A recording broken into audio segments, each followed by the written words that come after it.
What's going on, everybody? Welcome back to another edition. I don't know what you want to call this show, the Austin and Nick show, the Rebel Walk with Austin and Nick, the two dudes that give you the best show on the internet. I don't know what you want to call it, but we're back with another one as Arkansas is coming up this weekend. Welcome in, guys.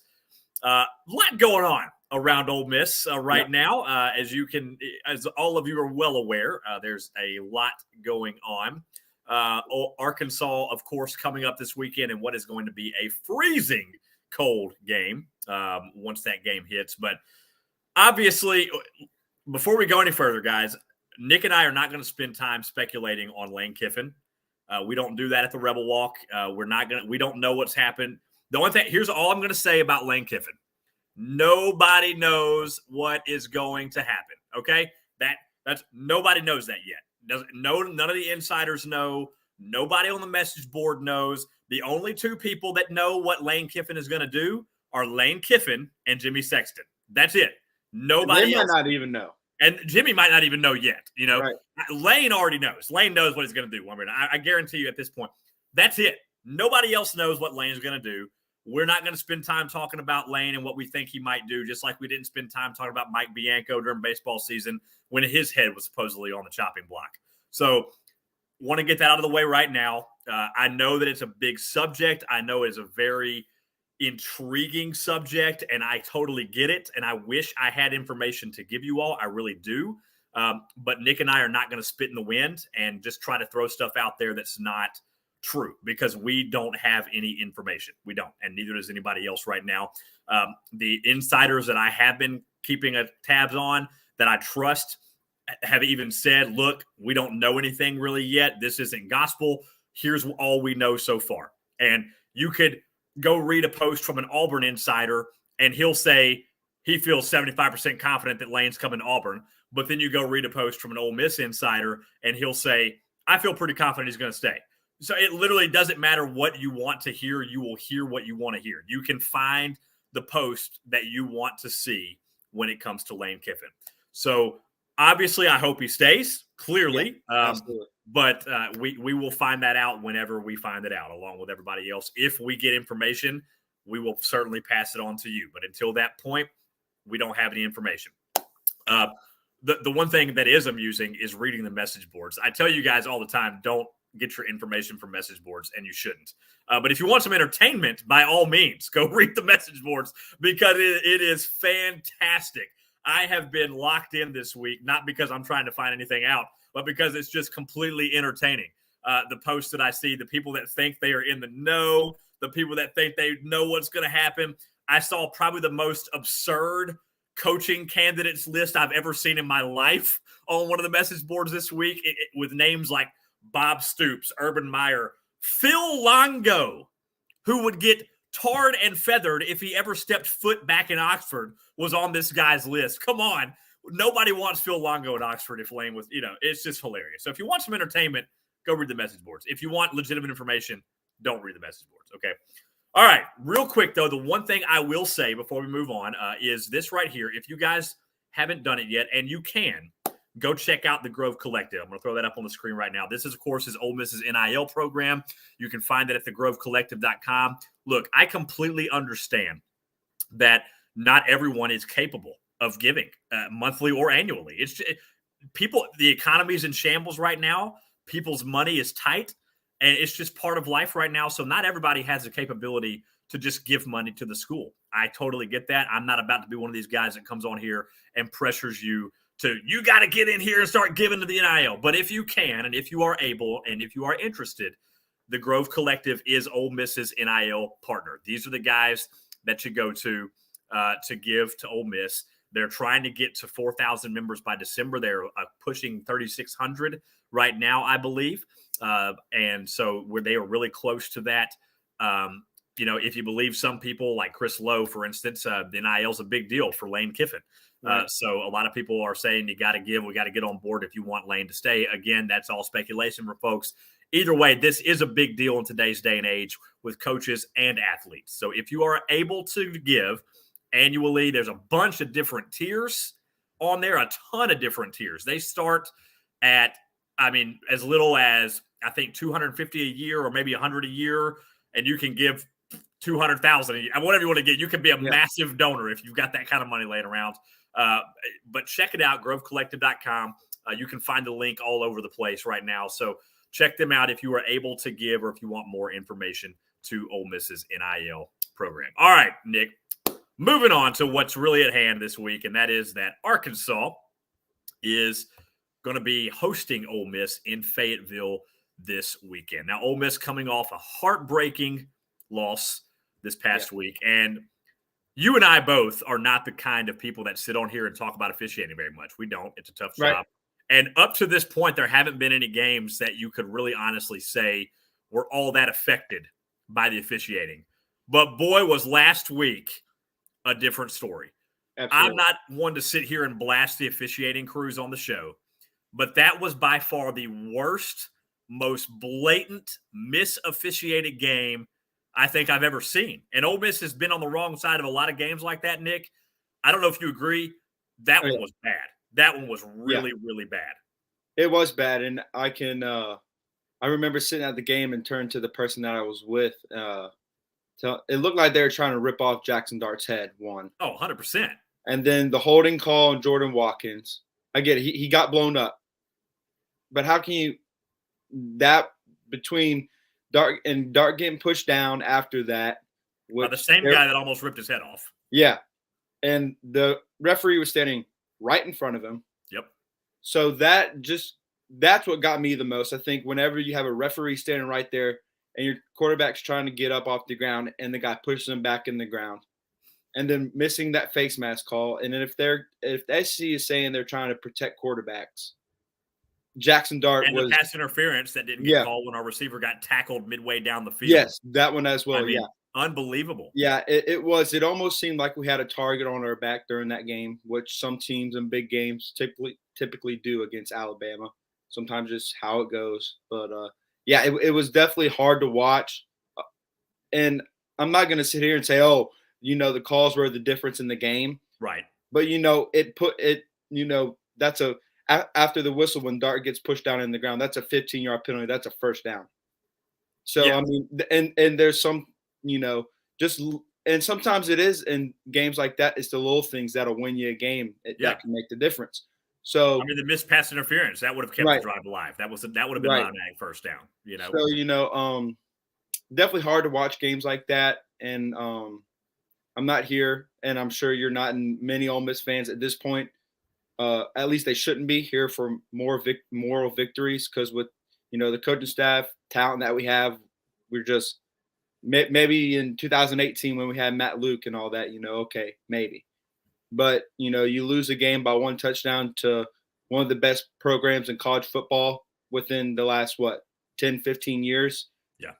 And you have a chance to beat them on the last drive of the game. That's, that should make you mad. You should be pissed, to be frank. Yeah, and as you said, it seemed like – it was kind of planned that way. And again, I'm not trying to be conspiracy theory. Right. Anything like that. Greg Sankey was there. He was on the Alabama sideline a lot. Again, not to be conspiracy theory, but there were some very blatant missed calls right in front of officials that had they gone the other way, the flag would have been thrown in a heartbeat. And when you look at the same thing that happened to Jackson Dart on a lesser scale, and I am by no means a Tennessee fan, but it got called on Tennessee when they did it to Bryce Young. But yet it turns around and happens to Ole Miss against Alabama, and the flag isn't thrown. And that's after the same guy, Dallas Turner, literally could have broken Jackson Dart's neck. That is not an exaggeration. The human neck is not meant to turn backwards and look behind you. It is not. And that was a very dangerous, disgusting play. Dallas Turner had plenty of time to let go of that face mask. You can't tell me that, it's game action and no, there was nobody else around him. He wasn't getting pushed. He wasn't getting held onto by a defender. He had all kinds of time, and he knew what he was doing, and he could have seriously injured Jackson Dart.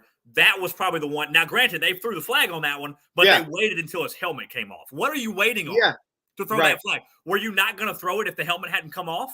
I mean, that one made me – I haven't been that livid watching a football game in a long time. Now, of course, all that being said – kick the field goal on the first drive of the game. Okay, now you've got a chance to tie the game. Right. Hindsight's 2020. I'm not about to sit here Monday morning quarterback Lane Kiffin. I'm no football coach. You can look back and say, yeah, we should have taken the points all day. And in the moment, and you're aware of this because we have a group text, I said you got to take the points. It's Alabama. Yeah. But again, Lane Kiffin's doing what he thought was best, and had it worked, we'd have been hailing him as a hero. But yeah, that was a great move. Yeah. And then the biggest one that seems to be the most egregious is at the end of the game, Quinshon Judkins not getting a single touch there. He was tired. I think Quinshon wanted the ball. I think Quinshon would have said, no, give me the ball one more time. I'll try to take it in. Again, you just don't know. That's why the coaches get paid what they do. That's why they're there. It's because they know a lot more about football than I do.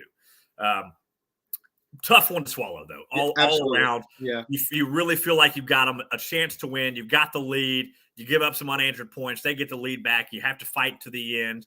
Missed opportunities, and it just doesn't go your way. What's the most unfortunate about it is now Ole Miss, not only are they officially out of the SEC championship game stakes because LSU clinched it, they're probably out of New Year's Six, too. They're definitely out of the Sugar Bowl. There's no chance. Right. And I guess, you could get picked for another one like the Orange Bowl if that's who they wanted. Right. But that's a pretty slim chance. Right. But you still got a real chance at 10-2 starting this week. Yeah. The game against Arkansas always gets weird. We know this. Always funky. This is one of the most insane series that you will see for Ole Miss football. Arkansas leads at 37-31, 37-29, if you believe the NCAA because of those two wins. I don't count that. 31. We won those two games. I don't care what the NCAA says. Okay. Ole Miss has won 3 out of the last 4, but they haven't won in Fayetteville since 2008. They've played a lot of games in Little Rock in this time span for some reason. I can't remember what started the Little Rock thing with War Memorial Stadium. Typically, I think, used to play like a year, one game a year there, and somehow it always ended up being Ole Miss. Yeah, so they haven't played in Fayetteville super often over that time span. It's been a lot of Little Rock games, but Fayetteville is a place that's very difficult to win. It's difficult to win at night, and it's going to be 20 degrees or something like that when this game kicks off. Yeah, it's going to be cold. Yeah. And KJ Jefferson, according to Sam Pittman, has been practicing this week. He's expected to start. So that's just another factor. Right. I don't know about you, Nick, but he's been hurt. It's been a clavicle injury in his throwing shoulder. Right. I don't see how you can be Sam Pittman and safely game plan for him to run a lot. Yeah. But I don't know. You just don't know how he's going to think. Yeah, and I was looking at the stats. He only, 400 yards for a quarterback it's not bad, but for a guy like him, where I'm not sure how many he ran for last year, but I'm sure it was more than 400 yards. But yeah, and when you talk about a shoulder injury, it kind of limits him as not only a thrower, but the big body that he has. It limits him from being able to get physical and try and run a guy over, which is with his size, kind of like when I think of him, you can kind of think of a Tim Tebow, a guy that's not going to slide. He's gonna go at you. And but you mentioned Fayetteville being a tough place to play. You saw LSU, squeak one out last week. Yeah. And that was with two Arkansas had their chances to win it. Yeah. And that was with two backup quarterbacks that Arkansas has. So they're 5-5. I think, what is it, 2-4 in the SEC, and that don't be led by their record, because they're a lot better than that 5-5 and 2-4 record. Yeah, and one of those losses was to Texas A&M of all teams, their only SEC win, and it was kind of a fluky missed field goal at the end there. Right. And that's always kind of a weird game too between those two teams, no matter what. In court, and so this is their game to get bowl eligible. They've got Ole Miss and Missouri left. So this is a game that they want to win. I can assure you, they're hungry. They're frustrated about losing to LSU last week in the way that they did. This is not a game to be taken lightly with all the outside noise that's going on right now. Yeah. With this coaching search at Auburn and all that nonsense. Are they focused? I think they are. Because I think Lane Kiffin, despite all the noise, is focused on one thing right now, and that's winning a football game at Arkansas on Saturday. Absolutely. He's pissed off about what happened last week. He's pissed off about the officiating. He had the greatest line ever when he said, you can't find me for what Jackson Dart's mom said. Right. Fantastic. Getting a little shot in at the refs without actually getting the shot in at the refs. Right. And Mike Leach even took a little shot at the refs today without taking one. It was a great quote. He was asked about the officiating. He said, well, if you send him a check for about $30,000 to pay his fine, he'll tell you all about the officiating. So these coaches know how bad the officiating has been. So it's not just us. So I feel a little better about being upset about it when I know the coaches are upset about it too. Right. KJ, I'm KJ. We're lucky last year that they didn't try to run for that 2-point conversion for whatever reason, because I don't think we'd have stopped him. So Ole Miss squeaked out the win last year. This has been a series that has just been. It's hard to really put into words how strange this series has been. It's almost weirder than the Egg Bowl. What happens between Ole Miss and Arkansas, right? Just because of I don't know what it is about Arkansas, but they put a lot of stock in this game. They really want to win this game every year. They don't really have a true rival, it seems like Ole Miss does with Mississippi State at the end of the year. They play Missouri in rivalry weekend, here lately. The last few games in this series, 52-51, 33-21, 31-17, 37-33, 38-37, 34-30, 53-52. I mean, it's been really close. A lot of shootouts, a lot of 1-point, 4-point games. Raheem Sanders and Quinshon Judkins, to me, are going to be the two factors here, because they are 1 and 2 in the SEC. Judkins is 1, Sanders is 2 in rushing yards, and I feel like if you can stop Raheem, we've said this for the last 3 weeks in a row about it's really one player that you really got to stop. With Arkansas, you could make a case it's 2, but it depends on how healthy KJ is. Correct. If you stop Sanders, you just got to make KJ beat you with his arm, and you would think Ole Miss's or Arkansas's offense rather just isn't good enough to beat Ole Miss on paper. But again, it's in Fayetteville, and the game always gets weird. Right. Yeah, I agree. So and it seems we always talk about it. There's typically in these SEC games with these SEC West teams, really any SEC team, to be honest, there's one guy. If you can stop this one guy, you're gonna make your chances a lot better of beating that team. And, this is kind of, I guess, the first time maybe that we've had, and you have a and or and maybe if, with KJ. So, if he's healthy, he's a problem. But I'm not going to say he's not a problem if he isn't. But he's still, less of a problem if he's injured or, just not 100%. It's not going to be able to run the ball like he probably would if he was healthy. So, and I thought we did I guess I never found out what happened to Jahmyr Gibbs. Maybe you can fill me in on that. But I noticed halfway through that game he stopped playing. I'm not sure what happened either. I mean, Saban's kind of like Lane. He doesn't talk about injuries much. So my only guess is that he must have gotten a stinger of some kind. Because he didn't play much. So, McClellan. Saban's pretty quiet on that too. Yeah, so we saw a lot of McClellan, and I thought our defense played pretty well considering the circumstances last week. Who they were playing, and you just got to be able to stop their best guy for sure. And, their defense isn't the best, but we probably don't, the way that we have played at times on defense this season, don't have much room to say, oh, well, their defense isn't good. So, you're definitely going to have to show up. They're hungry. Like you said, they want to win this game. And then, KJ Jefferson, he's from Sardis, Mississippi, 10 minutes down the road, and he did not get an offer from Ole Miss. And we heard all about that the entire broadcast last year too. Yeah. So, but that is a thing. So he might have a little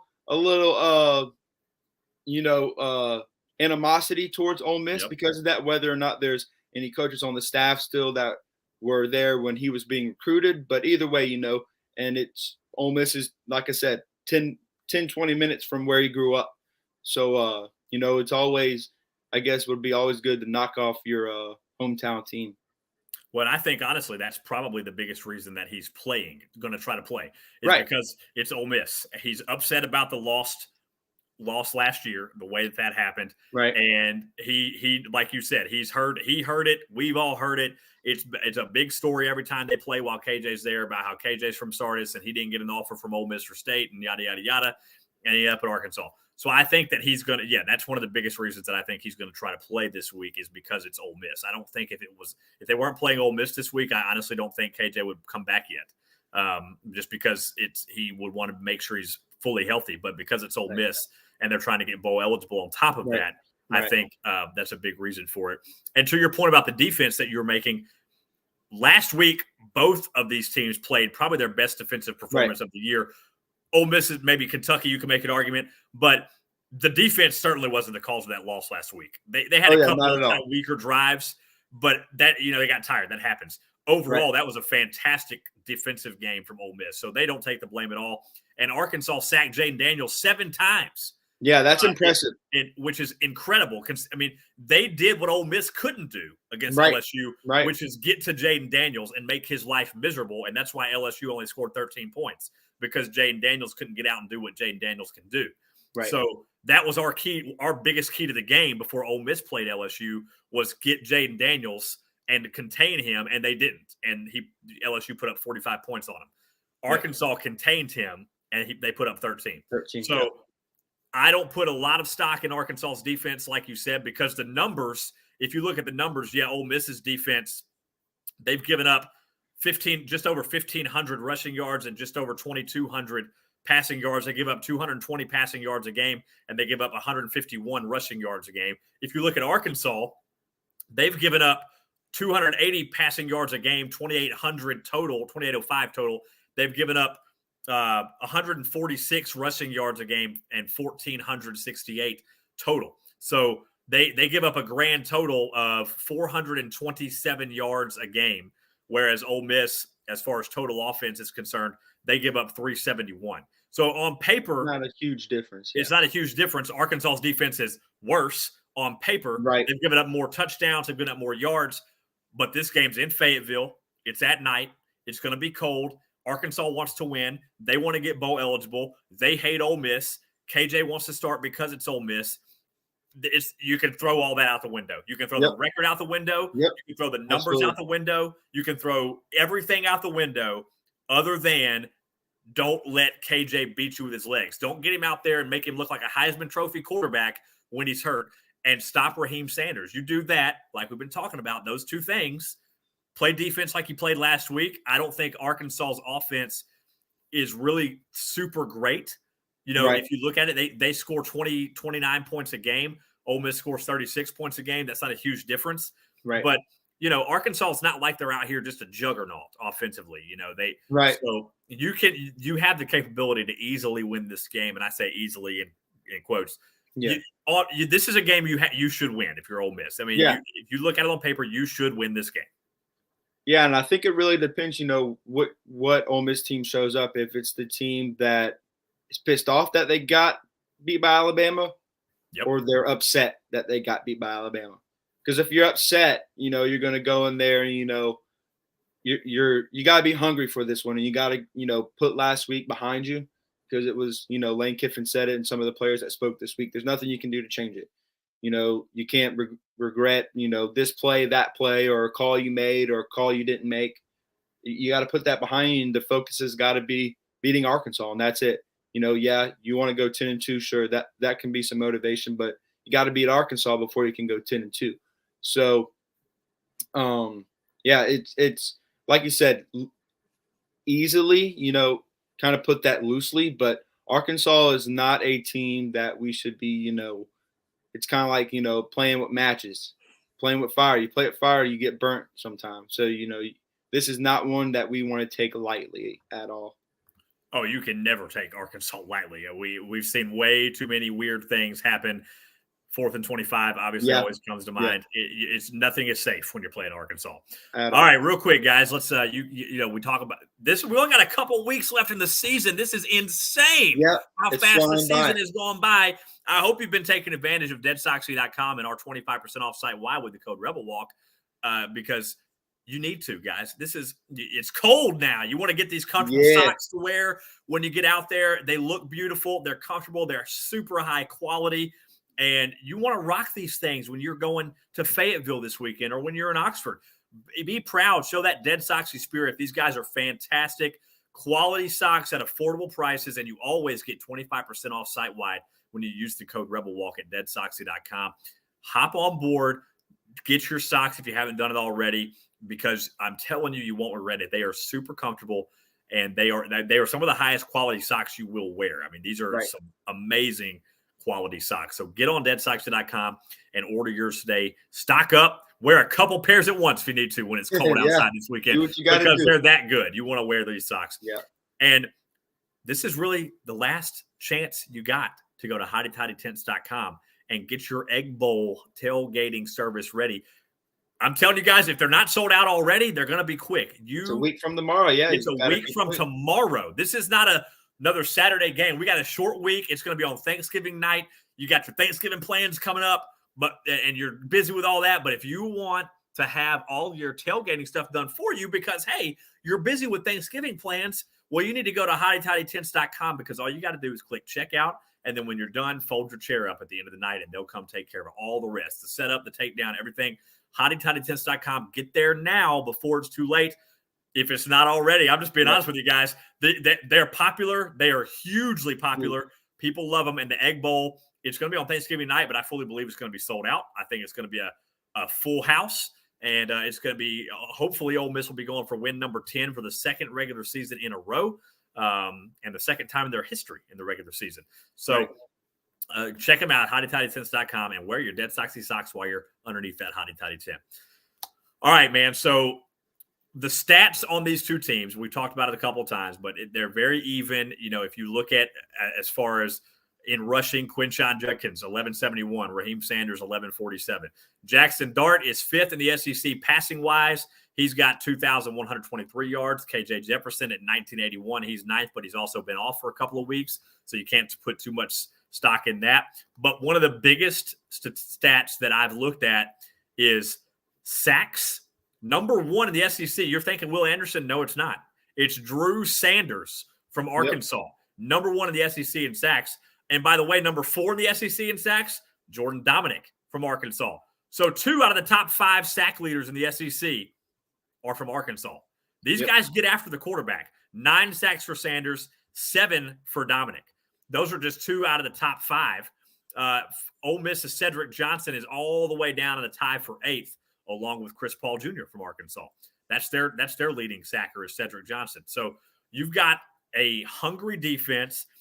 Sam Pittman, of course, is known for his lines. That's kind of where he makes his money, is the offensive and defensive lines. So the offensive line has got to show up this week. You cannot let Jackson Dart get thrown around and attacked all night long because they're going to be coming. They are going to come after him all night. They're coming. Yep, they're going to pin their ears back. And, they kind of remind me, some of the players they have – maybe not to that scale, but it's kind of like LSU. They really rushed a passer well, and they swarmed to the ball well. When we were playing LSU, you see 7-8 guys around the ball. They're finishing plays. And they're the same way. And you're mentioning Drew Sanders. He's 2 behind Will Anderson for tackles for loss. So not only is he getting those sacks, he's getting the tackles for loss, and Drew Sanders, and Bumper Pool are both in the top 4 in total tackles in the SEC. So, those 2 linebackers, they are very good. They are very smart. You can't be a good linebacker without being smart. And I think that's where, some of these teams that Ole Miss played early in the year, they maybe didn't have this most cerebral players on the defenses. They were but they did get away with a little bit more than they are now. So, you're going to have to play a very good game, like you said. The offensive line is going to have to show up. I thought they did okay against Alabama. Yeah. But, that's not the standard that, an SEC team wants to play up to. They want to be great. Yeah. And so, there's definitely room for improvement. But, then these guys are they're fundamentally sound. They play hard. So, again, like I said earlier, it's not going to be it should be an easy game, but I don't think it will be just because I believe Arkansas, like they always do, they're going to show up. Ole Miss is coming off a loss. They're looking at that, and it's kind of like, a wounded duck, Ole Miss is off of a loss and they're trying to, get us while we're down. So if we can show up and play up like we're supposed to, show up and show out, I think it should be okay. We should be okay. Yeah. And just okay, like you said, just okay ain't going to win you many games in the SEC on the offensive line. And you got to get after it. You've got to – essentially you want to kind of sell out for the run almost in this game on the defensive line. Because, if KJ is feeling healthy enough, he's going to try to run a lot. and Raheem Sanders is going to be their main offensive weapon. If you look at what Raheem Sanders and KJ Jefferson have done, Raheem obviously has run for 1,147 yards on the ground, so he's their guy on the rushing net yards, I should say. KJ Jefferson is number 2 with 425. So Right. it's Sanders and then Jefferson. They don't have anybody else really. And then as far as receiving is concerned, it's Hazelwood and Landers with 592 and 663. Neither one of them has 600 or 700 yards receiving to this point in the year. So it's going to be a run-first offense. Because if you look at Ole Miss, they've got Jonathan Mingo with 723, Malik Heath with 614. They do most of their offense on the ground as well. So these are two very similar teams. Mingo, number 2 in the SEC in receiving, despite the fact that it feels like he's been non-existent for the last few weeks. Yeah, he's still number 2 in the SEC. That Vanderbilt game kind of that helped. I'm not going to say it padded the stats, but that it was a big game. And that kind of without that Vanderbilt game, he's probably lower to probably 6th or 7th, I would say. But and that's kind of the beauty of the offense that we have. Every week it's someone different. Whether it was 1 week it was Watkins, 1 week it was Heath, and then So and by the way, I've been very impressed with Malik Heath. Kind of had my doubts, with a Bulldog coming to Oxford. I wasn't too sure how that was going to go, but I've really been pleased with the way he plays, and I like his style, and I think he. I'm not sure how much eligibility he has left. I think this might be his last. I think he's a graduate. I think this is it. Yeah. I wanted to say that, but I wasn't too sure. But yeah, he has done a phenomenal job, and you got to think about it. He stepped in at the first. He didn't play in the spring, and he was injected into the offense in fall camp. Hadn't played anything with these guys, and he has done himself a fine job.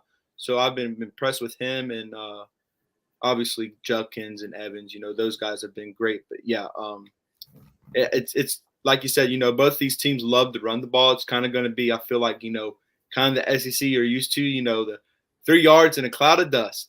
So ground and pound, and I'm all for it. Cold weather football. Whether or not it'll affect those guys, I don't think so. The big guys up front, they've got enough on them to keep themselves warm. Running backs moving around a lot.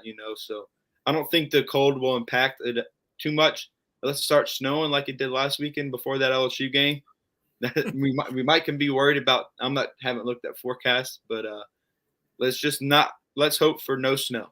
Yeah. Arkansas is going to be pretty much fully healthy, according to Sam Pittman. He said they're as healthy as they've been in a long time. Ole Miss, Zach Evans is expected to play, as long as he clears concussion protocols tomorrow. I would still imagine they're a little cautious with him.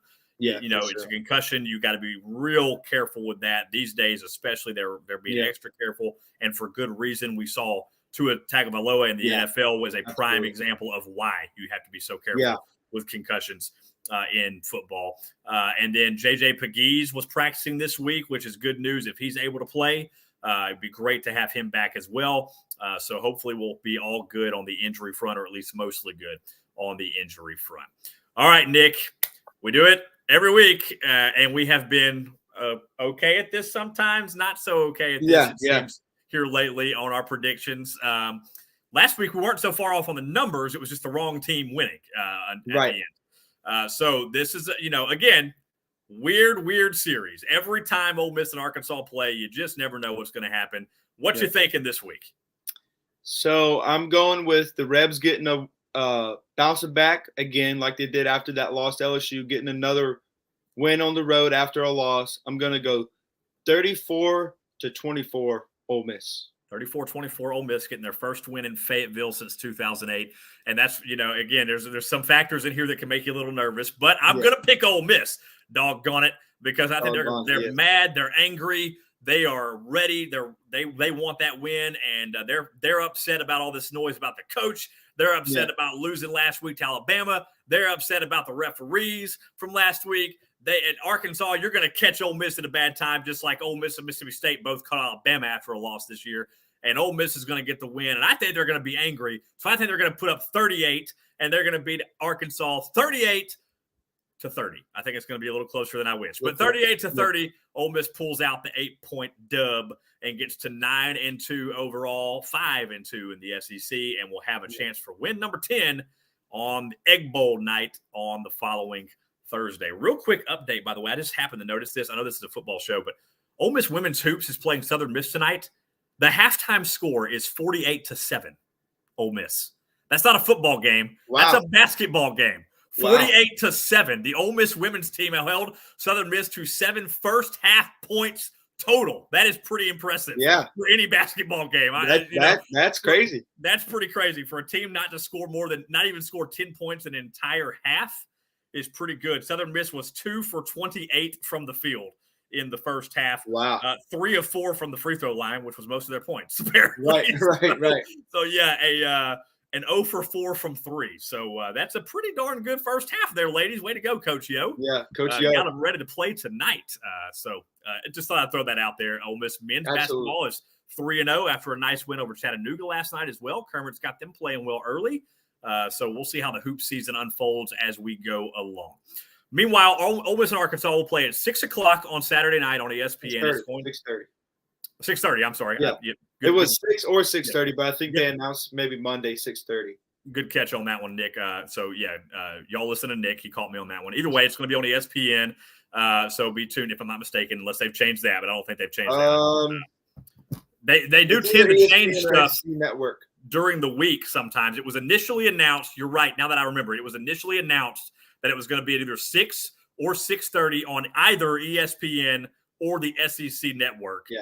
So as you are saying, it is going to be at 6:30 on the SEC network now. So I apologize, guys. I should have looked at that first.